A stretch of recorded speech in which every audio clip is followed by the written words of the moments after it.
Monsieur Garot, à quel point est-ce important de connaître un territoire pour le représenter?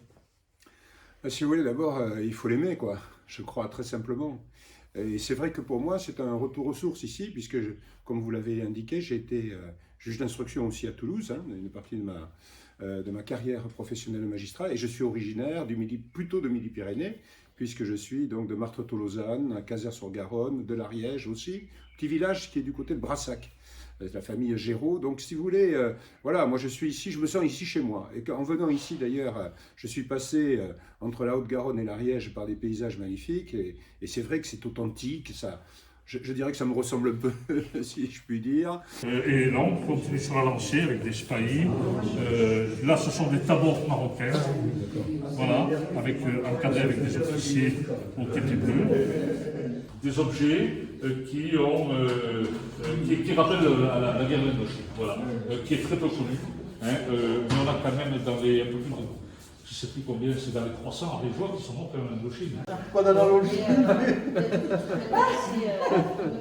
À Villefranche de Nouwen. Voilà, monsieur le président Carlo, le 19 mai 1891. Alors, je n'ai pas d'histoire de vous, pour une recherche d'histoire. Ici, vous avez le traditionnel. Tout ceci, tout ce que je viens de voir là, pour moi, est très émouvant et en même temps est très symbolique, significatif. Moi, si vous voulez, pour moi, que ce soit cette histoire, que ce soit tout le passé de ce pays, bon, je dis bien sûr que tout ce qui est... au moins, on sait d'où on vient. On sait d'où on vient, exactement. Et donc, quand on sait d'où on vient, On sait où on va. Voilà. Et pour moi, c'est essentiel. Voilà. Et ce que vous faites avec votre association, ben, c'est remarquable parce que, et notamment envers les jeunes, parce que voilà la vraie pédagogie, quoi. Voilà.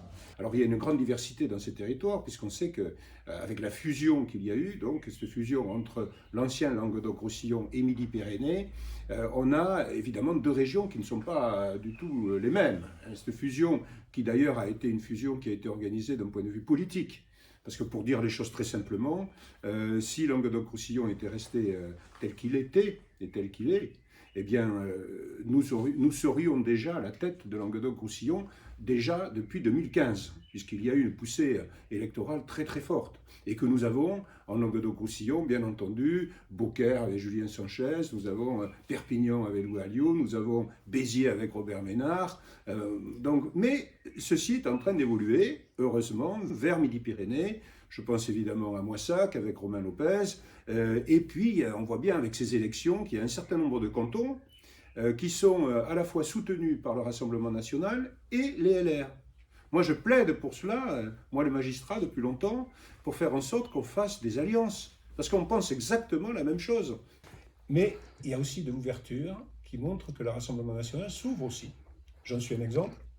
Oui, parce que vous n'étiez pas. Non, mais j'ai pas ma carte. Ah, vous l'avez même pas? Non, j'ai pas ma carte au Rassemblement national. D'accord. C'est pas, j'ai pas d'état d'âme avec ça, je l'ai pas, mais c'est pas parce que j'ai un problème de fond.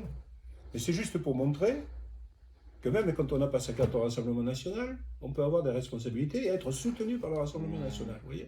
Quant à la question que vous me posez sur les actuels républicains, ils sont, excusez-moi, mais c'est fini. Alors les LR d'en haut sont dans des postures, comme Christian Jacob, comme d'autres, voilà, qui sont comme Aurélien Pradier, voilà, c'est des postures. Mais qui n'entraînent plus rien, il n'y a plus de conviction, il n'y a plus d'adhésion, il n'y a rien du tout. Et puis il y a des contradictions profondes, c'est-à-dire l'exemple PACA avec Renaud Muselier. Renaud Muselier, bon, qui a failli être exclu, qu'il n'est pas, machin, et puis au bout du bout, en fait, Renaud Muselier, c'est le candidat de la majorité macroniste, finalement. Voilà, c'est le candidat, c'est pas moi qui le dis, c'est Éric Ciotti. Oui, bien sûr. Oui, mais parce qu'ils ont C'est fait la République en marche, il n'est pas un parti fort.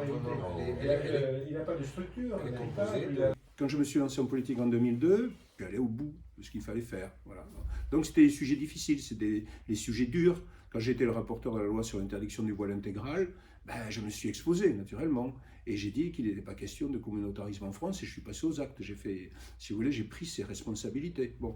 Donc moi j'ai suivi les convictions qui ont toujours été les miennes, dans cette fibre un peu gaulliste. RPR au départ, voilà, UMP, première unité, si je peux dire, première version.